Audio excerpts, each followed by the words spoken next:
본문 말씀은 성령을 받기 위하여 예루살렘을 떠나지 말고 기다리라고 하신 예수님의 말씀을 듣고 제자들이 무엇을 어떻게 하고 있었는지에 대한 내용입니다. 사도들과 예수의 부활을 목격한 증인들이 예수님의 약속을 믿고 흩어지지 않고 기다리는 동안 취했던 그 무엇을 취했는지, 무엇을 했는지 구체적으로 여러분들과 살펴보면서 주님께서 우리에게 하실 말씀이 무엇인지, 또 이 말씀을 구체적으로 우리의 삶에 적용해야 할 것은 무엇인지 함께 나누며 은혜 받는 시간이 되기를 바랍니다.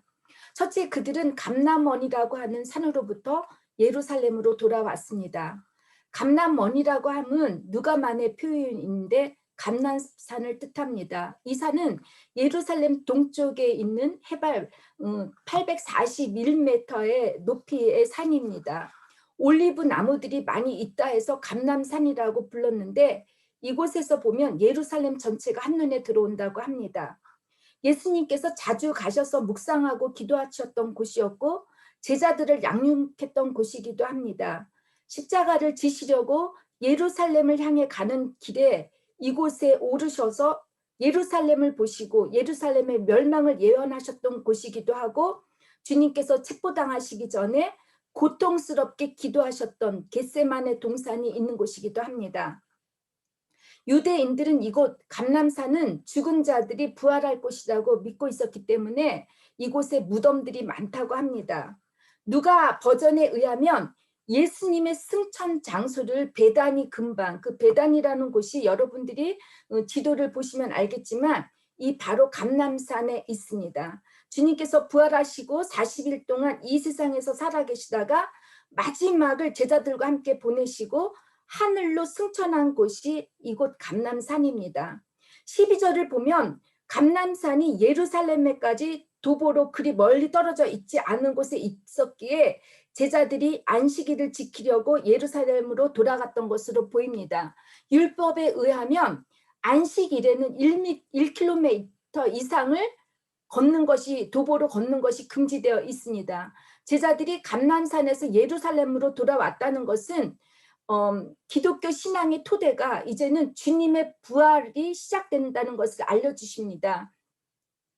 때문에 우리는 유대인의 그 안식일은 금요일 날 밤이 저녁 때라 그랬죠. 존넨 운터강. 그러니까 해가 지면은 유대인들은 해가 지는 것이 하루의 시작이라고 생각해서 금요일 날 저녁 해 도지가 해 질 때 그 안식일이 시작되고 토요일 하루가 다 안식일인데 우리들은 일요일 날 주일 날 안식일을 지키는 이유는 예수님이 주일 날 부활하셨기 때문입니다. 그동안 저도 그렇지만 많은 신앙인들은 부활의 신앙보다는 십자가의 복음에만 머물고 있지 않았나 생각해 봅니다. 날마다 주님과 함께 나의 옛사람과 나의 못난 자아를 십자가에 못 박고 죽이려고 몸부림치며 신앙생활을 하다 보니까 정작 부활에 대해서는 등한시하지 않나 이렇게 제가 생각해 봅니다. 여러분은 몸부림치며 살고 있겠죠, 그죠? 물론 예수님의 십자가가 구원의 근거이고 구원의 완성이라고 하는 십자가 복음의 진리에는 변함이 없지만 날마다 죄를 짓고 사는 우리의 약함 때문에 여전히 십자가의 죄 사함만 머물고 있지는 않은지 여러분 다시 한번 생각해 보세요. 저도 그렇습니다. 십자가가 마치 면죄부와 같아서 죄만 지으면 용서받을 수 있다고 하는 이렇게 믿고 있는 우리의 얄팍한 믿음이 때로는 하나님과 사람에 대한 책임을 회피합니다.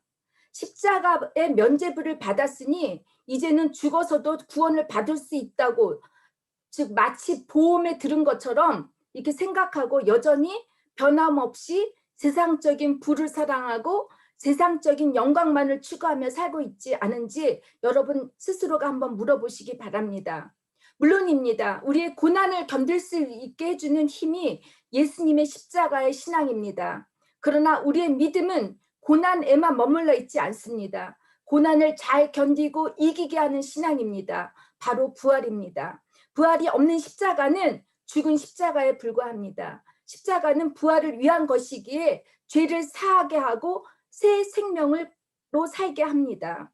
만일 우리가 새 생명의 삶으로서 변화 없이 살고 있다면 십자가와 그 죄사함은 반쪽짜리 복음에 불과합니다. 온전한 복음이 되기 위해서는 십자가를 이길 수 있는 부활이 있어야 합니다. 만일 제자들이 감람산에서 부활하신 예수님의 승천을 보지 못했다면 그들은 그곳에서 있는 것이 너무 불편했을 것이고 괴로웠을 것입니다. 아니, 예루살렘으로 갈 용기조차가 없었을 것입니다. 부활신앙은 지금 현실에 대한 만족과 행복에서만 머무는 것이 아니라 부활의 증언자로서 장차 복음을 위해 고난을 더불어 받을 수 있게 하는 원동력이 되게 하고 우리가 예수님의 상속자로서 주님의 평안과 영광을 누리게 합니다.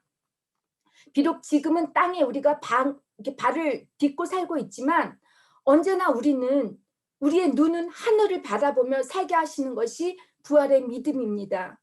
여러분, 땅만 바라보게 하는 신앙이라면 우리는 세상 것만을 추구하게 되고 교회들도 세속화가 되어 건물이나 재정, 교인들의 숫자에만 관심을 갖게 합니다. 변함이 없는 이런 우리의 삶, 이런 교회 공동체 안에는 부활의 신앙이 자리 잡을 수가 없습니다. 부활은 어떤 해석이나 상징이 아니라 바로 현실입니다. 감람산에서의 경험이 어떤 종교적인 문화인이나 교양인, 윤리적이고 도덕적 인간으로서만 머물게 하는 것이 아닙니다. 살아계신 주님을 감격하면서 부활을 증거하는 주님의 증인으로서 삶의 가치관을 변하게 합니다. 우리가 크리스마스처럼 부활절도 그냥 1년에 한 번 교회 절기로 지키고 그것으로 끝나는 것이 아니라 우리는 날마다 부활의 신앙을 가지고 새롭게 우리의 모든 옛성품이 죽고 새로운 거듭난 사람으로 살게 하는 것입니다. 그렇기 때문에 여러분, 이 시간 우리가 다시 한번 부활의 믿음이 회복되기를 주님의 이름으로 축원합니다. 둘째, 제자들은 성령을 받기까지 다락방에 올라가 뜻을 같이 한 사람들과 더불어 오로지 기도에 힘썼습니다. 성경에 나오는 다락방은 히브리어로 알리아라고 하는데 이게 평평한 우리나라 옛날에 옥상이 있는 지붕과 같습니다. 그래서 이 팔레스티나 지역에는 이런 집들이 참 많습니다. 근데 그 옥상 위에 방을 만드는 이런 가옥 양식인데 이게 이제 밤에는 이게 약간 쌀쌀한데 여름에는 시원해가지고 많은 사람들이 이곳에서 모여서 식사를 하고 파티를 한다고 합니다. 예수님이 십자가에 돌아가시기 전 함께 제자들과 유월절 만찬을 나눌 수 있었던 곳이 마가의 다락방이었는데 아마도 마가의 집이 예루살렘에 있었던 정황으로 봐서 이 다락방이 마가의 다락방이 아닐까 싶습니다.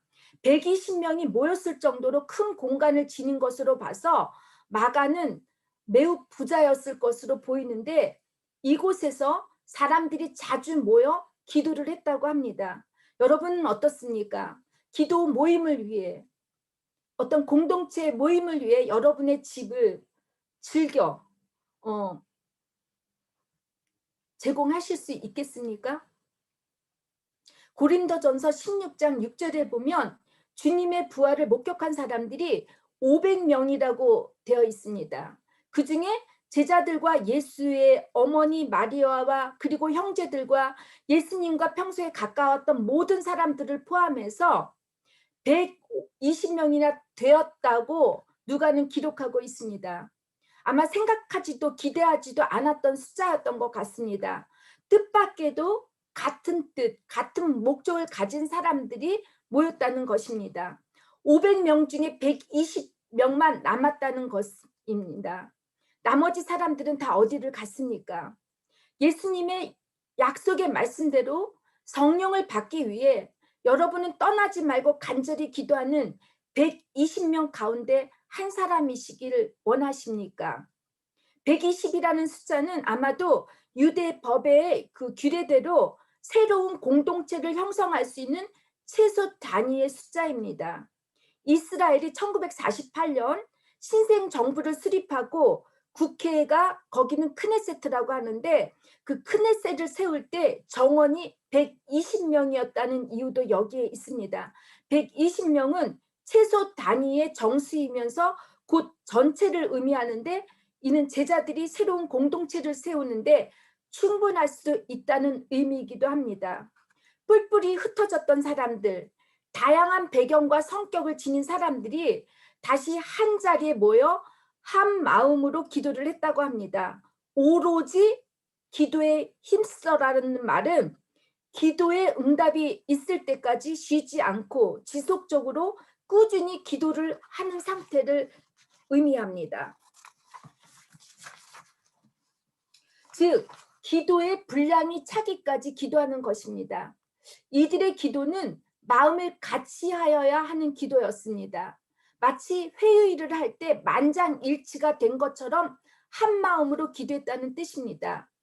이들의 기도가 없었다면 아마 예루살렘의 초대 교회가 세워질 수 없었을 것입니다. 그리고 이들의 모였던 그 기도가 그 초대 교회를 세울 수 있었기도 했고, 그 원동력이 되었고, 2000년이 지난 지금까지 우리들의 교회를 지켜줄 수 있는 토대가 되었다는 것입니다. 여러분, 여러분들은 다 잊으셨는지 모르지만 제가 한인교회를 맡고 나서 몇 가지 인상들이 있고 잊어버리지 못하는 것이 있는데, 그 중에 하나가 우리가 예배를 끝나고 나면 함께 모여서 우리 기도했죠. 근데 정말 그때 제가 정말 쇼크를 받았습니다. 저는 한인교회를 다니지 않았기 때문에 한인교회 교인들이 정말 기도를 열심히 하고 말씀을 많이 읽는 분들이라고 생각을 했습니다. 근데 제가 기도를 했는데 10분을 견디지 못하는 분들이 많았습니다. 제가 다 언급 안 하겠습니다. 여러분들의 부끄러움을 들춰내려고 하는 것이 아니니까. 그래서 제가 그때 와, 너무 이런 것도 있구나. 내가 기도를 너무 많이 했나? 저를 이렇게 많이 돌이켜 봤는데 제가 기도하는 게 보통이고 여러분들이 짧았던 것입니다. 그런데 어떻게 변했죠? 이렇게 기도 10분도 못 견뎌서 왔다 갔다 하고 뭐 힘들어 하시는 이런 분들이 지금 2년 반이 지났을 때 여러분들이 저보다 더 곰처럼 열심히 기도를 하고 있다는 것입니다. 정말 저는 여러분들께 모두에게 감사를 드리고, 우리의 이 기도의 습관이 훈련이 잘 되어서 이 다음에 우리가 더욱더 교회가 강건해져서 우리의 2세대, 우리의 3세대들에게 정말 건강한 교회를 이어주는 그러한 기도의 원동력이 되었으면 합니다. 하시겠습니까? 아멘이죠. 우리 정현주 집사님은 아멘하고 큰 소리를 치고, 우리 권 집사님도 그런데 제가 여러분과 함께 했던 이 2년 반이라고 하는 시간 동안 저는 정말 감사한 게 여러분들이 우리가 한 마음으로 우리의 본질에 참 충실했다는 것입니다. 지금까지 우리는 커다란 어떤 그런 프로그램이나 행사를 하지 않았고 오직 기도와 말씀만 묵상했습니다. 그러다 보니 여러분들 2년 반 동안 교회에 대한 잡음이 하나도 없었습니다. 혼자 저만 착각하는 건가요? 아닌가요? 제 뒤에 여러분들이 무슨 말 하지는 않겠죠, 그죠?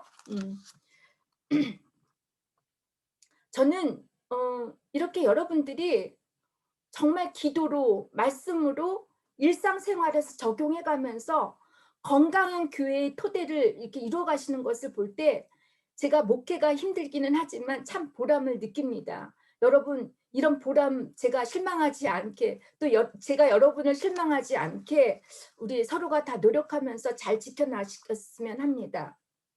코로나로 주일 예배와 기도 모임을 온라인으로 드릴 수밖에 없는 상태에서도 여러분 스스로가 말씀을 묵상하시면서 교회 안에서만 이루어지는 신앙생활이 아니라 여러분의 일상의 삶 속에서 적용하시려고 노력하는 모습을 보면서 정말 여러분들 많이 믿음이 성숙해졌음을 제가 봅니다.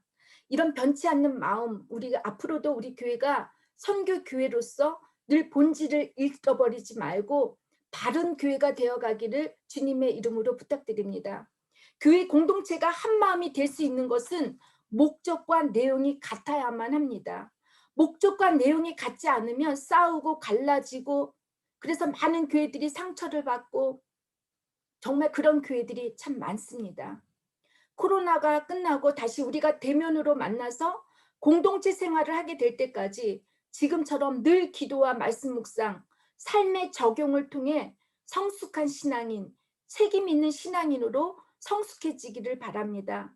본질에 충실하려고 하는 우리 모두가 되어질 때 앞으로 부활의 증인으로서 우리들에게 맡겨진 선교적 사명을 잘 감당하는 여러분과 저 그리고 우리 교회가 되기를 진심으로 부탁드립니다. 셋째, 제자들은 가론 유다의 죄를 드러냄으로써 지난 과거 공동체의 연약함과 죄를 청산하였습니다. 3년 반을 동고동락하면서 함께 먹고 자고 했던 사람들 중에 어떠한 한 사람이 배신을 하고 그것이 괴로워서 스스로 목숨을 끊었다면 남은 사람들에게는 분명 집단 트라우마가 될 수밖에 없습니다. 베드로는 16절 형제들아라고 하면서 공동체에서 나누기 힘든 유다 이야기를 꺼냅니다. 유다의 문제는 어느 한 개인의 문제가 아니라 공동체 전체의 문제였기 때문입니다. 아마 베드로가 유다의 이야기를 꺼냈을 때 베드로 자신도 그렇고 어느 누구도 그것에 대해서 자유로울 사람이 하나도 없었을 것입니다. 어쩜 베드로가 유다보다 더 나쁜 사람으로 보일 수 있습니다. 은 30냥에 예수님을 팔아 넘기고 양심이 괴로워 목숨을 끊은 유다가 예수님의 남은 11 제자들보다 더 인간적일 수 있습니다. 유다가 처음부터 작정하고 예수를 배신한 사람이 아니었음을 17절을 보면 알 수 있습니다. 베드로는 유다에 대해서 이 사람은 본래 우리 수 가운데 참여하여 이 직무의 한 부분을 맡았던 자라고 했습니다. 그는 예수님의 부르심을 받고 제자로서 함께 동고동락했고 예수님으로부터 말씀으로 양육을 받고 예수님이 행하신 모든 일들을 옆에서 두 눈과 몸으로 직접 목격했던 증인이었습니다. 그런 유다가 예수님을 배신한 이유는 요한복음 12장 6절에 기록되어 있는데 그가 돈을 사랑했기 때문이라고 합니다. 유다는 돈괴를 맡은 요즘 말로는 회계를 맡았는데 거기 넣어야 할 돈을 훔쳐가는 도둑이라고 이렇게 표현했습니다. 베드로는 유다의 또 다른 배신은 16절에 들어있어요. 성령이 다윗의 입을 통하여 미리 말씀하신 성경이 응하였으니 마땅하다고 하면서 시편 69편에 나오는 25절 그리고 시편 109편 8절 그의 연수를 짧게 하시며 그의 직분이 타인에게 빼앗게 하시며를 인용하면서 하나님께서 이미 말씀하신 대로 이루어졌기에 마땅한 일이라고 주장을 합니다. 물론 유다에 대해서 시편 41편 9절에 보면 내가 신뢰하며 내 떡을 나눠 먹던 나의 가까운 친구도 나를 대적하여 그의 발꿈치를 들었나이다 라는 말씀을 보고 우리 여러분들은 이 말씀 때문에 많은 사람들이 하나님이 이미 예정했기 때문에 유다가 어떻게 자유로울 수가 있느냐고 항변하시는 분들도 있습니다. 저는 예전론이나 자유의지론에 대해서 지금 여러분들과 토론하고 싶은 마음은 없습니다. 이것에 대해서 제가 지난번 설교에도 충분히 얘기를 했는데 어떻든 베드로는 유다의 비극적 사건이 성경 말씀대로 이루어진 응답이라고 말을 합니다. 예수님께서 최후의 만찬에 그런 만큼 사인을 줬음에도 불구하고 욕심이 가득 차게 되면 어떠한 얘기도 들리지가 않습니다. 제가 상담을 할 때 많은 분들은 내가 문제를 해결받기 위해서 오시는 분들이 있습니다.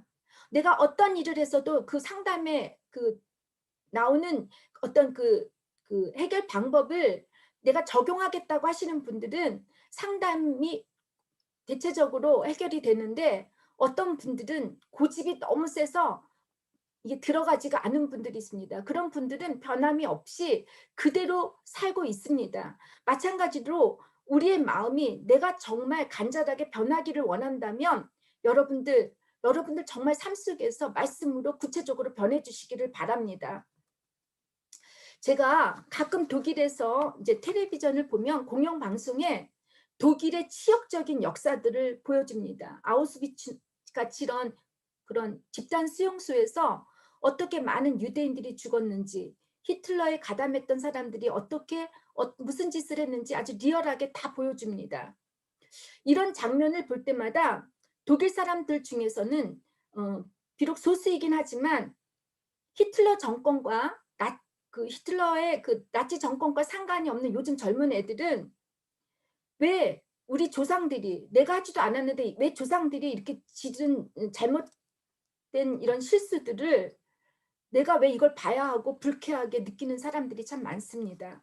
그러나 많은 사람들은 독일뿐 아니라 세계 모든 나라들이 진정한 민주주의를 수호하기 위해 이런 두 번 다시 비극적 역사적 비극을 겪지 않기 위해서 이런 잘못된 과거의 역사의 오류를 보면서 경각심을 갖는 데 동의를 합니다.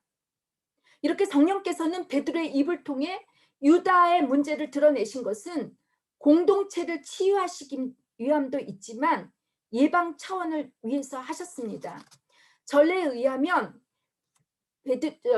가룟 유다는 이렇게 목을 맸다고 하는데 목을 맸다가 그 끈이 떨어지면서 바닥에 떨어지면서 오늘 그 베드로가 아주 리얼하게 얘기를 이렇게 설명을 했는데 창자가 다 끊어지고 피밭이 되었다라는 거예요. 참 이런 그 비극적인 사건을 그대로 재현하도록 얘기를 해줬다라는 것은 여러분들 우리가 경각심을 가져야 된다라는 것입니다. 공동체 앞에서 나의 죄를 드러내는 것은 사실 수치심이고 부끄러움입니다. 제가 여러분들한테 저의 부족함을 이렇게 오픈하고 얘기를 할 때 아니 목사가 뭐 저래 하면서 불편하신 분들도 있을 것입니다. 그런데 제가 거룩한 척하면서 이건 위선이에요. 그죠? 저는 이렇게 못합니다. 저의 입을 막으시라면 여러분 다른 목사님을 좀 알아봐 주셨으면 좋겠습니다. 저는 거룩한 사람이 못 되고 거룩하려고 노력하는 사람이니까 여러분들 이해해 주시기를 바랍니다. 죄를 드러냄으로써 남의 죄를 정죄하는 것이 아니라 나도 같은 죄를 지을 수 있다는 사람인 것을 우리가 인식해야 합니다. 한 사람의 실수와 죄악이 공동체 모두를 혼란의 늪으로 빠지게 할 때가 있습니다. 목사 하나가 잘못을 해보세요. 제가 지난주에 얘기했듯이 저희 소꿉친구의 교회가 4,000명이 모이는데 몇몇 목사들의 잘못으로 인해서 4,000명이 그냥 하루아침에 다 없어져가는 그런 상황 아닙니까? 요즘 한국 교회들을 보면 사회적 도덕적 윤리는 고사하고 스스로의 죄악들도 컨트롤을 할 수 없는 자정 능력을 잃어버렸다는 느낌입니다. 교회가 죄를 말하지 않고 회개를 말하지 않았고 신앙인으로서 이 사회에 대한 책임을 말하지 않았기 때문에 이런 일들이 있다고 생각합니다. 우리들은 죄를 오픈하지 않으려고 합니다. 아니 불편해하시는 분들이 많습니다. 성령이 역사하는 공동체에서 우리의 죄와 실수를 오픈하면 이런 고백을 하게 되면 우리들의 죄의 그 능력, 반복되는 그 실수가 멈추게 됩니다. 우리가 레위기서를 공부했을 때 어땠습니까? 성지기들이 있었습니다. 그 성전을 지키는 이 사람들은 이방인들이 들어오지 못하게 잘 지켰습니다. 어떤 지금 말하면 코로나 바이러스가 침범하지 못하게 백신이라고 해야 되나 인품 그걸 맞는 거와 같지 않습니까? 베드로는 유다의 비극적 죽음을 공동체 안에 꺼냄으로써 우리가 이 말씀을 통해서 우리가 깨달아야 할 것은 우리도 유다처럼 공동체를 배신할 수 있는 사람이 될 수 있다는 것이고 그처럼 비극적 종말을 선택하려고 하는 사람들을 우리는 끝까지 인내하면서 사랑해야 한다는 것입니다. 행여 내가 어떤 잘못과 실수를 해서 부당한 일을 저지른다 해도 나 자신을 용서 못하고 미워하면서 괴로워하지 말아야 합니다. 나 혼자 괴로워하지 말고 공동체와 함께 나누라는 말씀입니다. 우리 모두는 유다뿐 아니라 예수의 남은 제자들처럼 죄를 지을 수 있는 연약한 사람들이고 언제나 예수님을 배신할 수 있는 이기적인 사람들입니다. 아닙니까? 하지만 그 어떤 죄를 지었다 할지라도 용서함을 받을 수 있는 존재이기에 죄 사함을 받고 나면 부활의 복음을 전할 수 있는 증인이 될 수 있기에 성령을 받을 수가 있습니다. 과거의 죄 문제가 해결이 되지 못하기 때문에 갇힌 실수를 반복하는 분들에게는 성령님께서 일을 할 수가 없습니다. 이 시간 성령님께서 우리의 삶 속에서 임하시도록 주님의 이름으로, 공동체 이름으로 선포합니다. 우리의 모든 죄악들이 깨끗이 사라질지어다. 치료될지어다. 믿으시겠으면 우리 모두가 다 같이 아멘 해주시기 바랍니다. 우리의 모든 죄악들이 주님의 이름으로, 공동체 이름으로 선포하노니 깨끗이 사라지고 치료될지어다. 아멘. 마지막 넷째, 제자들은 가룟 유다가 없는 그의 자리를 대신해 줄 핀치 히터를 뽑습니다. 핀치 히터라는 말은 사실 스포츠 야구 용어입니다. 제가 야구에 대해서 잘 알지 못하는데, 야구 좋아하시는 분들 있으십니까? 우리 오정택 형제님, 야구 좋아하세요? 야구 별로 안 좋아합니다. 아, 그래요. 야구 좋아하시는 분 있습니까? 자, 우리나라 남자들은 야구를 되게 좋아하는, 정웅준 집사님 야구 좋아하세요? 네, 좋아합니다. 네. 아, 그러면 핀치 히터 아시겠네요. 그죠? 야구에서, 예, 감사합니다. 야구에서 본래 순번이 정해져 있는 타자를 대신하여 나오는 사람들을 이게 핀치 히터라고 합니다. 우리 말로는 이렇게 한마디로 대타라는 거죠. 대타. 박빙의 승부에서 감독은 타력이 약한 타자를 대신해서 대타자로 교체를 하는데, 이런 핀치 히터는 스포츠뿐 아니라 우리 인생에서도 있습니다. 1944년 11월 13일에 뉴욕 필하모니 정기 연주회에서 지휘를 맡은 사람이 그 브루노 발터라는 사람이었습니다. 근데 그가 갑자기 병으로 인해서 지휘를 할 수 없게 되자 부랴부랴 대역을 맡은 사람이 있는데, 그가 누군지 아십니까? 레오나르드 번슈타인입니다. 여러분도 아시다시피 바른슈타인은 헤버트 폰 카라얀 아시죠? 이 두 사람이 20세기를 빛낸 세계적 최고의 10번째, 그러니까 10지휘자에 손꼽히는 사람들입니다. 그가 브루노 발터를 대신해서 지휘를 했었을 때 나이가 불과 25세였다고 합니다. 근데 그때 그가 한 말이 뭐라고 얘기했냐면, 핀치 히터가 젊고 팔팔해야 한다는 것은 야구 시합에서나 음악 공연에서나 매일 반 아니겠느냐고 했다는 것입니다. 그는 그 이후로 세계적인 곽광을 받게 되고, 이를 계기로 뉴욕 필하모니 음악의 감독이 되고, 후에 카라얀에 이어서 베를린 필의 지휘자가 되었고, 독일이 통일이 되었을 때 마지막으로 연주를 하고 생을 마감합니다. 저는 감사하게도 1989년에 카라얀이 죽은 것을 제가 텔레비전으로 봤고, 베른슈타인이 죽은 것도 다 같이 봤습니다. 베른슈타인이 1990년에 돌아가셨기 때문에 제가 텔레비전으로 그것을 보았는데, 여러분 어떠십니까? 혹시 여러분들은 살면서 그 누군가의 대타가 되어 보신 적이 있습니까? 대타가 되었을 때 여러분들 기분이 어떻습니까? 22절에서 26절에 보면 가룟 유다가 없는 그의 자리를 대신할 핀치 허터를 뽑는 과정을 이야기하고 있습니다. 정치적 용어로 말하면 보궐선거죠. 보궐선거. 우리나라에서도 그 부산이나 서울에서 시장을 뽑는 보궐선거가 있을 것이라고 하는데요. 가룟 유다가 사라진 빈 자리를 한 명의 제자를 뽑아 채우려는 이유가 22절에 나옵니다. 우리와 더불어 예수께서 부활하심을 증언할 사람이 되게 하여야 하리라. 즉 부활의 증인이 되게 하기 위해서 한 사람을 더 뽑으려고 했습니다. 하지만 여러분, 하나님의 나라, 하나님의 백성의 완전 숫자는 12이라고 제가 우리 야곱을 할 때 제가 얘기를 했습니다.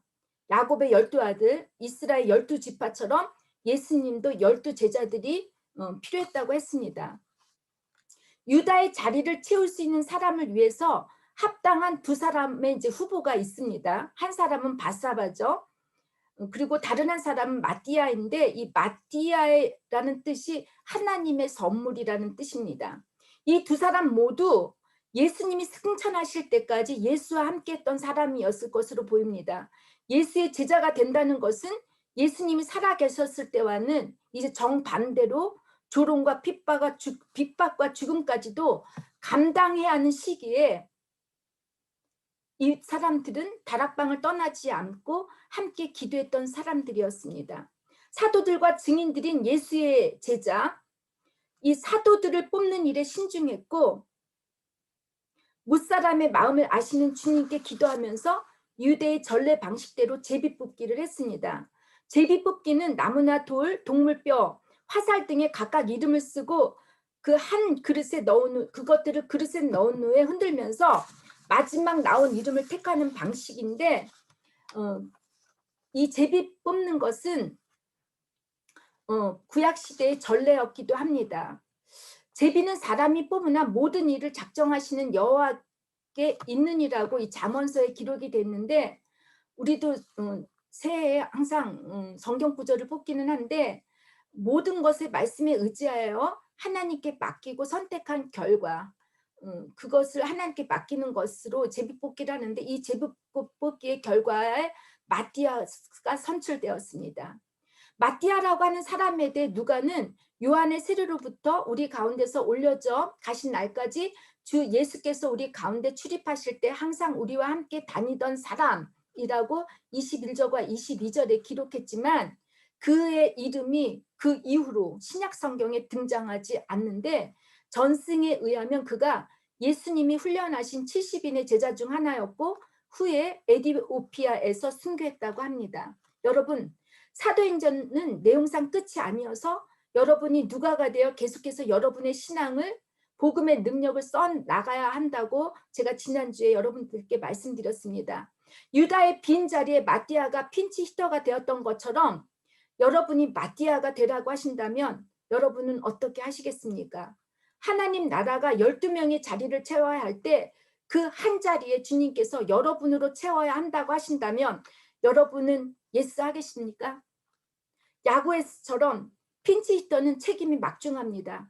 관중의 시선뿐 아니라 이기느냐 지느냐야 하는 막상 막하의 게임에서 구원수로서 자신의 능력을 최대한 발휘해야 하는 기로에 서 있는 사람입니다. 잘못하면 모든 사람들에게 한꺼번에 욕을 먹거나 비난을 받을 수 있고 반대로 잘하면 일명의 스타가 될 수 있는 사람들입니다. 주님의 제자들은 예수의 부활을 증거하다가 베드로는 십자가형으로 죽었고 바울은 참수형을 당했고 마태는 칼에 맞아서 죽었고 예수님의 아우인 야고보는 성전 꼭대기에서 던져 죽였고 나다니엘은 채찍에 맞아 죽었고 도마는 창에 찔려서 죽었고 요한은 끓는 물이 가득한 솥에 들어가는 고통 속에 기적적으로 살아났지만 반모섬에 죽을 때까지 유배되어 강제 노역을 하다가 죽었습니다. 복음 때문에 우리의 많은 예수님의 힌치 피터들은 끝내 배교하지 않고 순교할 수 있었던 것은 바로 성령님이 함께 하셨기 때문입니다. 그 핀치가 뭐죠? 위기죠. 위기에 대신할 수 있는 사람들 여러분들 하실 수 있겠습니까? 우리 스스로 자신의 내면을 들여다보면 자신이 없습니다. 저는 더더욱이 없습니다. 저는 지금 저에게 맡겨진 이 목회도 이제 더 이상 못할 것 같아서 주님 나 이거 못하겠다고 날마다 저와의 싸우고 있는데 여러분 저는 그래요. 내가 정말 예수님의 제자처럼